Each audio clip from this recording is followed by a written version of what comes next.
విలన్లు ఉన్నారు మూవీలో. సో ఇద్దరితో అఖండ పోరాటమే సినిమా సెకండ్ హాఫ్ అని చెప్పుకోవచ్చు. టాప్ లెవెల్ ప్రతి ఒక్క సీన్కి కూడా అలా గూస్ బంప్స్ వస్తుంటాయి. అంటే ఒక 2-3 బాగున్నాయి, అంటే కొంచెం బోర్ అనిపిస్తుంది. బాలయ్య బాబు చెప్పలు జై బాలయ్య పాటలు ఎక్స్ట్రాడినరీ.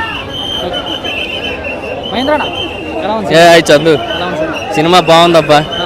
ఏం నచ్చింది అంటే ఫస్ట్ నుంచి కూడా సింహ లెజెండ్ తర్వాత మూడో సినిమా వాళ్ళ కాంబినేషన్లో ఎక్స్పెక్టేషన్స్ రేంజ్లో ఉన్నాయి. ఇక్కడ జనాలు చూస్తుంటే ఆఫ్టర్ లాక్డౌన్ తర్వాత ఒక పెద్ద hero cinema commercial cinema release అవటం జాతరలో అనిపిస్తుంది. సినిమా వీడు ఫస్ట్ టైం అక్కడ గేట్ కాకుండా ఇక్కడ గేట్ ఓపెన్ చేసినంటే చూసుకో. సో సినిమా చూశారు కాబట్టి మీకు ఎలా అనిపించింది? చాలా బాగా అనిపించింది. సినిమాలో మెయిన్ కొన్ని ఆస్పెక్ట్స్ ఉంటాయి.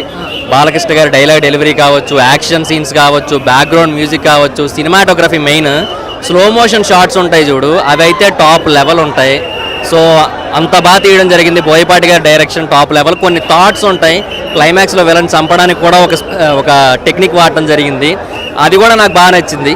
సో చాలా బాగుంది ఓవరాల్గా మూవీ. పక్క రైతుగా ఒక పక్క ముఖ్యంగా చూసుకుంటే గోరా క్యారెక్టర్ అనేది ఫస్ట్ నుంచి కూడా అందరిలోనూ ఒక ఎక్స్పెక్టేషన్స్. సో ఎలా ఉంటారు బాలయ్య గారు అని, సో దాంట్లో చెప్పే యాక్షన్ సీన్స్ కానీ చెప్పే డైలాగ్స్ కానీ అవన్నీ ఎలా ఉన్నాయి గోరా క్యారెక్టర్? చాలా గోరా క్యారెక్టర్ డైలాగ్స్ అయితే నీకు ఒకటి చెప్తా చూడు. గోరా క్యారెక్టర్ డైలాగ్స్ ప్రతి చోట ఎక్స్ట్రాడినరీ ఉంటాయి. బాలయ్య బాబు డైలాగ్స్ అంటే నార్మల్ వెర్షన్ డైలాగులు కూడా శ్రీకాంత్ గారు ఎదురుపడినప్పుడు ఒక సీన్ ఉంటుంది, ఫస్ట్ టైం ఎదురుపడినప్పుడు ఆ సీన్లో డైలాగులు ఉంటాయి.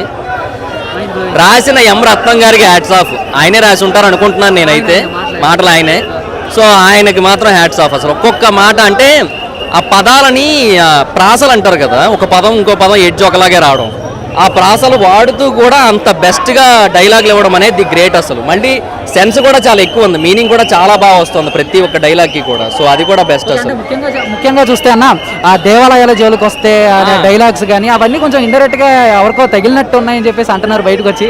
ఏమో నాకేం అలా అనుకోలే, నేను అలా అనుకోలే. కానీ నాకు ఏమనిపించిందంటే హైందవ ధర్మం కోసం, సనాతన ధర్మం కోసం, దేవాలయాల గొప్పతనం కోసం మన పూర్వీకులు ఇంతకుముందు దేవాలయాలు నిర్మించేటప్పుడు ఎలాంటి గొప్ప గొప్ప ఆలోచనలతో నిర్మించేవారు, ఇలాంటివన్నీ కూడా క్లియర్గా చెప్పారని అనిపించింది తప్ప నాకు దాన్ని నెగిటివ్గా అయితే నేను చూడలే. కరెక్ట్గా బాలకృష్ణ గారిని కరెక్ట్గా చూపించాలన్నా కరెక్ట్గా వాడాలన్నా బోయపాటి గారికే సాధ్యమని ఆల్రెడీ రుజువు చేశారు, కొంతమంది అన్నారు. సో ఈ సినిమా ఎంతవరకు అసలు ఒక 200 టైమ్స్ రుజువు చేసింది ఆ మాటని. అసలు ఎక్స్ట్రాడినరీ అబ్బా. ప్రతి ఒక్క సీను కూడా టాప్ లెవెల్లో తీయడం జరిగింది బోయపాటి గారు.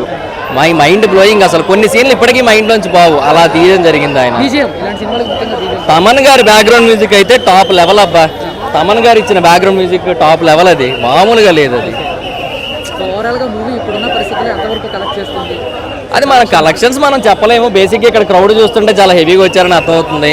సో డెఫినెట్గా పాజిటివ్ టాక్తోనే మొత్తం అందరూ బయటకు వెళ్తున్నారు. సో నాకు ఇక క్లైమాక్స్ కొంచెం ఎక్కువసేపు ఉన్నట్టు అనిపిస్తుంది, అంటే క్లైమాక్స్ ఫైట్. బట్ అంతకుమించి నాకు ఎక్కడ ఓవర్ అనిపించలేదు.